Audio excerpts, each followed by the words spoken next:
मनोज जरांगे पाटील यांनी उपोषणाची हाक मारता सरकारने मात्र त्यांना कुठेतरी साथ दिल्याचं आपल्याला पाहायला मिळते.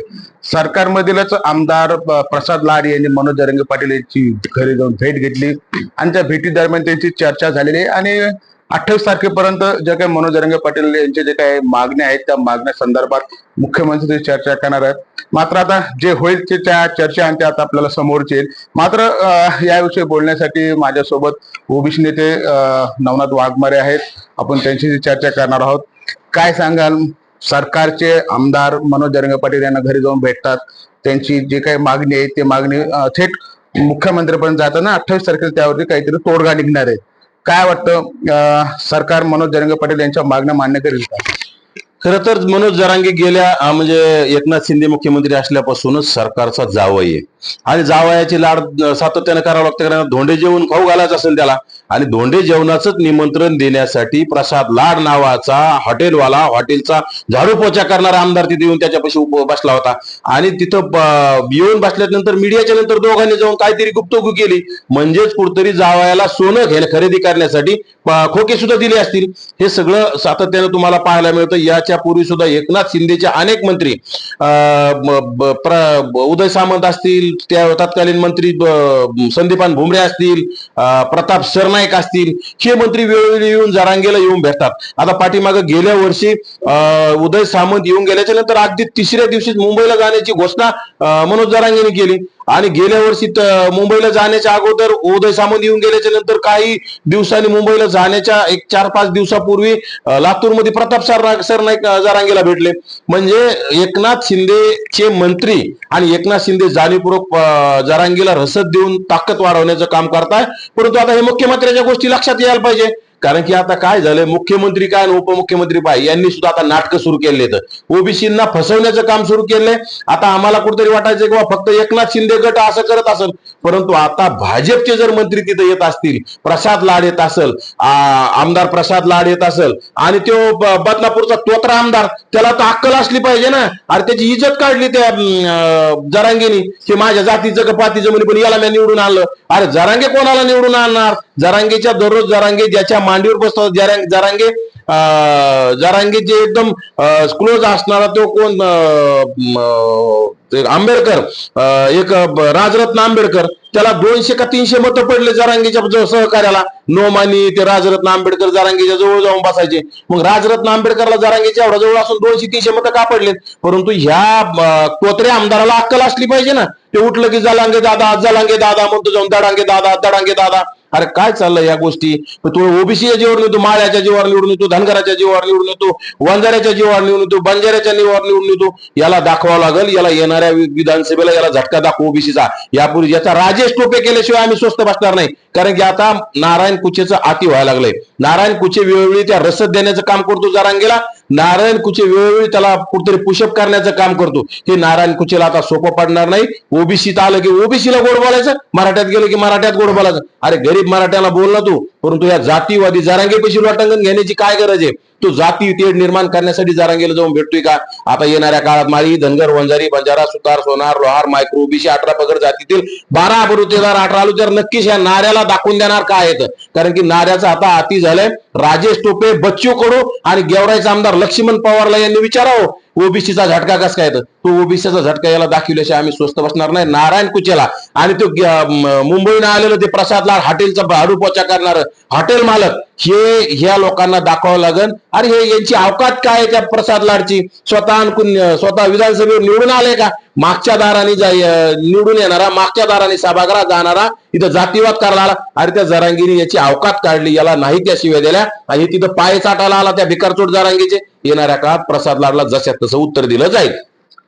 तुम्ही असं बोलताय, मात्र काय अडचण काय? जर मुख्यमंत्र्याचं एक प्रतिनिधी म्हणून मनोज जरांगे पाटील यांना भेटायला जातात, कुठेतरी आंदोलन जर त्यांच्या या मागण्याने जर थांबणार असेल तर जनताही परेशान होती आणि कायदा सुव्यवस्थेचा प्रश्न निर्माण होतोय. जर एखाद्या वेळेस हे जाऊन तिथं भेटतात, त्यांच्या मागण्या जर मान्य केल्या तर तुम्हाला त्याच्यात अडचण असायचं काही प्रश्न येत नाही. हे बघा, प्रश्न जाऊन भेटण्याचा, परंतु तिथं जाऊन रसद देतात ना, तिथं जाऊन ताकद देतात. त्याची काही त्याची आता जरांगेची अनेक दिवसापूर्वीची चाललेली विधानसभा अध्यक्षांनी यासाठी लावली होती, यासाठी का थांबलेली आहे? जरांगेची यासाठीचा तात्काळ वर घेतली पाहिजे, जरांगेची चौकशी झाली पाहिजे ना. म्हणजे हे सगळं गौड बंगाले, हे सगळं नौटंकी चाललेलं आहे. राज्य सरकार कुठतरी जरांगीला पायगाड्या घालतंय, राज्य सरकार कुठतरी जरांगीला रेड कार्पेट टाकण्याचं काम करतंय. ज्या ओबीसींच्या जीवावर राज्य सरकार निवडून आले, ओबीसी आमचा डीएनए मानायचं आणि ओबीसींचीच हत्या करायची, ओबीसींचा केसा निकाला कापायचा, हे खपून घेतल्या जाणार नाही. ओबीसी काय आहे तुम्हाला राज्यात यावेळी यापूर्वी दाखवून दिले. लोकसभेला ओबीसी तुमच्या सोबत नव्हता, लोकसभेला तुम्हाला राज्यामध्ये किती फटका बसला, आणि विधानसभेला तुम्ही म्हणले ओबीसी आमचा डीएनए, ओबीसी आमचा डीएनए. ओबीसी आमचा डीएनए म्हटल्याच्या नंतर ओबीसीला वाटलं जाऊ दे आता देवेंद्र फडणवीस म्हणता ओबीसी आमचा डीएनए, आपण कुठतरी मायक्रो समाजातला मुख्यमंत्री होत असेल, ज्या मराठ्यांनी ओबीसीना टार्गेट केलंय त्यांचा मुख्यमंत्री बदलून जर देवेंद्र फडणवीस मुख्यमंत्री होत असतील तर ओबीसीने बरोबर मतं दिले. परंतु देवा भाऊ विसरून गेले ओबीसीना. देवा भाऊ जर ओबीसीना विसरून जात असेल तर ओबीसी येणाऱ्या काळात विसरून जाणार गेलेली तुम्हाला पाहायला मिळेल. कारण ही ओबीसींची जातनी आहे जनगणना करू म्हटले. केंद्र सरकारचे आमचे मोठा भाई अमित शहा म्हटले आम्ही ओबीसींची जातनी आहे जनगणना करू. अरे राहुल गांधी म्हटले आमचं सरकार आलं तर आम्ही जातनी आहे जनगणना करू. मोठा भाई म्हटले आमचं सरकार येणार आहे आम्ही जातनी आहे जनगणना करणार आहे. मग आता जनगणना सुरू झाल्याच्या नंतर ओबीसींच्या जातीचा कॉलम कुठे, हे मी अमित शहांना प्रश्न विचारतोय, मोठा भाईंना प्रश्न विचारतोय, का तुम्ही कॉलम ठेवला नाही? म्हणजे तुम्ही ओबीसींना सातत्यानं फसवण्याचं काम करताय. ओबीसींना कुठेही बजेटरी तरतूद नाही, ओबीसींच्या महामंडळांना पैसे नाहीत, ओबीसींच्या कुठंतरी ओबीसींचं जे महाज्योती आहे सारथीला वेगळा नाही आणि महाज्योतीला वेगळा नाही, बार्टीला वेगळा नाही, महाज्योतीला वेगळा नाही. खरं तर बार्टी आणि महाज्योतीला कुठतरी तोंडाला पानं पुसण्याचं काम केलंय. बार्टीचे सुद्धा यांनी पैसे पळवण्याचं काम केलं. फक्त सारथीला पैसे द्यायचे, अण्णासाहेब पाटील विकास महामंडळाला पैसे द्यायचे, म्हणजे ओबीसी महामंडळाला द्यायचे नाही, सारथीला द्यायचे, महाज्योतीला द्यायचे नाही, बार्टीला द्यायचे नाही. म्हणजे फक्त सारथी यांचं लाडकंय, मराठा समाज लाडकंय, बाकी यांना काही घेणे देणे नाही. आणि येणाऱ्या काळात यांना दाखवून दे तुम्ही मराठ्यात जीवावरच निवडून या, मराठा जवळ करा, ओबीसी काय असेल तुम्हाला कळण. अरे ज्या गोपीनाथरावजी स्वर्गीय गोपीनाथरावजी मुंडे साहेबांनी हा भटा बामणाचा पक्ष वाड्या वस्त्यावर नेऊन तुम्हाला ओबीसी आमचा डीएनए करून टाकला, त्या गोपीनाथरावजी मुंडे साहेबांमुळे लोक तुम्हाला मतदान करतात. आणि त्यांच्याच लोकांना तुम्ही त्यांच्याच अनुयायांना जर तोंडाला पानं पुसत असाल, त्यांच्याच अनुयायांचं तुम्ही अस्तित्व संपत असाल तर हे तुम्हाला परवडणार नसेल. दुसरे मला हे सांगायचे की तुमचं म्हणणं आहे की मनोज जरांगे पाटील यांनी नुसती घोषणा केली उपोषणाला बसला तर सरकारचे प्रतिनिधी त्यांना जाऊन भेटतात. मग तुमच्या जे काय मागण्या आहेत, तुमच्या ज्या काही मागण्या आहेत की मराठ्यांना याच्या ओबीसी मध्ये घुसवण्याचा प्रयत्न केला, डुप्लिकेट सर्टिफिकेट दिले, तुम्ही उपोषण करा, बघा तुम्हाला हे सरकार भेटायला येते का, तुम्ही पण बघा ना करून. हे बघा उपोषण हे वेळोवेळी उपोषण करून समाजाला वेटीस धरायचे आम्ही कामं करत नाहीत. आता राज्य सरकारने जर आम्हाला वेटीस धरलं, राज्य सरकारने जर जरांगीची काही चुकीची लाड करून जर त्याच्या मागण्या चुकीच्या मान्य करत असेल, आमच्याकडे आंदोलन, रस्त्यावरलं आंदोलन, आता आजच्या घडीला आम्ही ओबीसी जातनी आहे जनगणना जनजागृती अभियान सभा आमच्या सुरू येतं. माझ्या मते 9 सभा झाल्यात, आम्ही 100 सभेचं आयोजन केले. आता 29 तारखेला आमच्या 3 सभा आहेत. त्यामुळं आम्ही राज्य सरकारला याच्यातून जनजागृती आम्ही समाज जागा करण्याचं काम करलो आणि हे राज्य सरकारला परवडणार नसत. अगोदर समाज जागा करू, राज्य सरकारने आमच्या पाठीत खंजीर खुपसलं तर नक्कीच आम्ही राज्य सरकारला त्याचा हिशोब विचारण्यासाठी उपोषणाला बसून काय करायचं करू. पण अगोदर आमच्या 100 सभा झाल्याशिवाय आम्ही निर्णय घेऊ. तोपर्यंत जरांगे उपोषणाला बसला, जरांगेची काय लाड सरकार करते हे आम्हाला पाहायला मिळेल आणि आम्ही आंतरवाली सराटीत आंदोलन करू शकतो ना. आंतरवाली सराठी काय जरांगेच्या बापाची का राज्य सरकारच्या बापाची का? लोकशाही आहे, डॉक्टर बाबासाहेब आंबेडकरांचं संविधान आहे. आम्ही कोणी कुठेही आंदोलन करू शकतो, कोणी कुठेही उपोषणाला बसू शकतं. त्यामुळे आमचं येणारं टार्गेट अगोदर ओबीसी समाजाची गावगाड्यात जाऊन जनजागृती करणं आणि राज्य सरकार, केंद्र सरकार आपल्याला कसं फसवायला लागलंय, जरांगेचे कसे लाड करायला लागले, ओबीसींच्या तोंडाला कसं पानं पोसवायला, हे सगळं आम्ही सातत्यानं सांगणार आहोत आणि येणाऱ्या काळात आंदोलनाची दिशा तुम्हाला पाहायला मिळेल. जर मनोज जरांगे पाटलाच्या मागण्या मान्य झाल्या नाही तर मनोज जरांगे पाटील 30 तारखेला उपोषणाला बसणार आहेत. जर उपोषणाला बसले तर तुम्ही प्रति उपोषण करणार आहात का?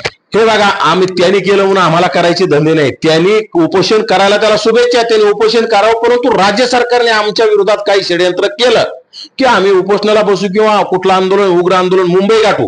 ही आमची जनजागृती सुरू आहे राज्यभरात आणि ते मुंबईत आम्ही एल्गार दाखवून देऊ ओबीसी काय आहेत. राज्य सरकारला वाटत असेल किंवा ओबीसी झोपलेला, ओबीसी जागा करणं सुरू आहे आणि ज्यावेळी ओबीसी जागा होत असतो त्यावेळेस नक्की ज्यावेळी ओबीसी जागा झालाय त्यावेळी राज्य सरकार, केंद्र सरकार पालतं उलतं झालेलं अनेक वेळा पाहिलेलं आहे या राजकारणी लोकांनी, ते आपल्याला पाहायला मिळेल. दुसरीकडे असं आहे की तुम्ही बोलले की तुमचं एक संपर्क कार्यालय तुम्ही थाटलंय जालन्यामध्ये, त्यामध्ये तुमची काही जे काही बॅनर लावले होते ते बॅनर फाडण्यात आलेले आहेत, काय वाटतं ते?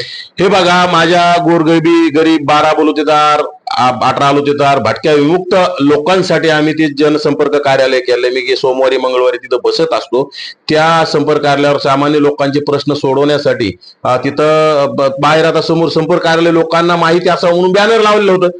त्या बॅनरला जाणीवपूर्वक कुठतरी भिकारचोट विचाराच्या, जरांगेच्या विचाराच्या, 5वी नापास जरांगेच्या विचाराच्या लोकांनी कोणतरी ते फाडलेलं आहे आणि याचा तपास राज्याच्या गृह विभागाने घेतला पाहिजे. तसेच जालन्याचे आता नवीन आलेले जिल्हा पोलीस अधीक्षक यांनी तात्काळ त्याचं बघितले पाहिजे. त्या भागातले सीसीटीव्ही कॅमेरे चेक करून ते कोणी फाडले त्याच्यावर कारवाई झाली पाहिजे. ज्याप्रमाणे माझी पाठीमागं माझ्या घराच्या जवळ येऊन गाडी जाळली होती.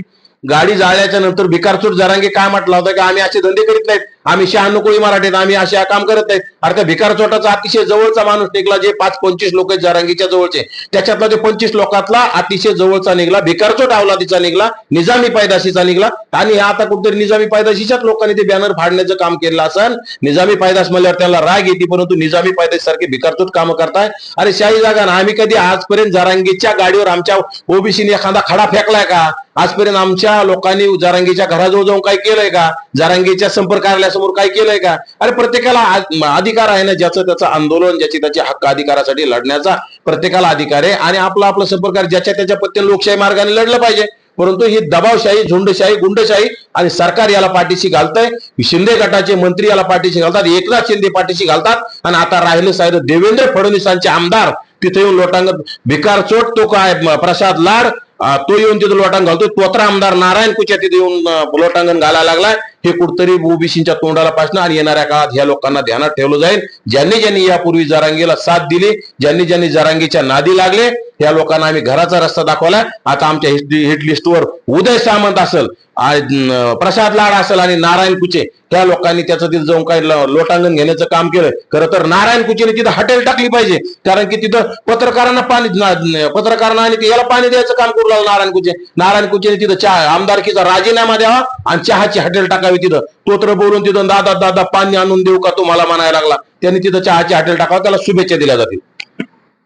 नक्कीच आपण पाहिलं तर हे होते नवनाथ वाघमारे. ज्या पद्धतीने उदय सामंत असेल, नारायण कुचे असेल, यांच्यावर त्यांनी प्रकट टीका केलेली आहे.